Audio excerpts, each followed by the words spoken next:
पकड़ लो भाई इनका नीचे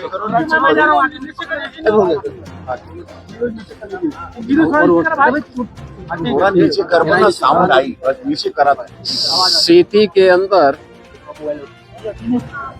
रेन बसेरों का निरीक्षण करने और जरूरतमंदों को कंबल वितरण की दृष्टि से आज मुझे यहाँ पे 2 रेन बसेरों का निरीक्षण करने ट्रांसपोर्ट नगर में और धर्मशाला बाजार में देखने का अवसर प्राप्त हुआ है। यहाँ पे कंबल वितरण का भी इस कार्यक्रम के साथ जोड़ने का अवसर प्राप्त हुआ है। वर्तमान में भीषण शीतलहरी उत्तर भारत में पड़ रही है। भीषण शीतलहरी में जरूरतमंदों को ऊनी वस्त्र मिल सके, रहने का ठिकाना मिल सके और भीषण शीतलहरी की चपेट में आकर के किसी भी गरीब को, किसी भी कमजोर को, किसी भी बुजुर्ग को कहीं भी कोई दिक्कत न हो, इसके लिए डबल इंजन सरकार पूरी प्रतिबद्धता के साथ लगी हुई है और इसीलिए प्रदेश के अंदर हर जनपद को पर्याप्त धनराशि उपलब्ध कराई गई है जो माननीय जनप्रतिनिधियों के साथ मिलकर के जरूरतमंदों को कंबल वितरण करें, रेन बसेरों की व्यवस्था करें, रेन बसेरों में जरूरतमंदों के लिए भोजन की व्यवस्था भी करें, ऊनी वस्त्र की व्यवस्था भी करें। प्रदेश भर में ऐसी पूरी व्यवस्था की गई है और उसी क्रम में मुझे आज यहाँ के माननीय जनप्रतिनिधियों के साथ दोनों स्थानों पर सैकड़ों लोगों को राहत की व्यवस्था के तहत भीषण शीतलहरी में ऊनी वस्त्र, कंबल आदि वितरण करने, भोजन आदि वितरण करने का अवसर प्राप्त हुआ है। मैं इस अवसर पर प्रदेशवासियों से ये अपील करूंगा, जिसके पास साधन है वो अन्य जरूरतमंदों को भी उपलब्ध करवाएं। हर व्यक्ति इस भीषण शीतलहरी में बचे। सड़कों पे धुंध है, कोहरा है,